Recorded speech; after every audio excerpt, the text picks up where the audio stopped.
পনির নিলাম, পনিরটা ছোটো ছোটো টুকরো করে নিলাম।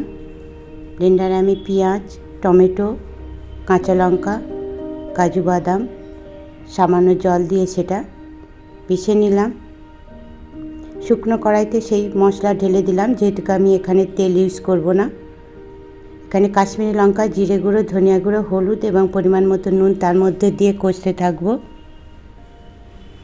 কড়াইশুঁটি তার মধ্যে ঢেলে দিলাম, কেটে রাখা পনিরগুলো দিয়ে দিলাম, ভালো করে কষতে থাকব।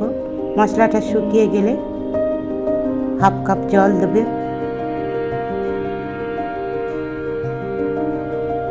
অল্প বাটার আমি এখানে ইউজ করেছি। কুচিয়ে রাখা ধনিয়া পাতা তার উপরে ছড়িয়ে দিয়ে নামিয়ে নেব।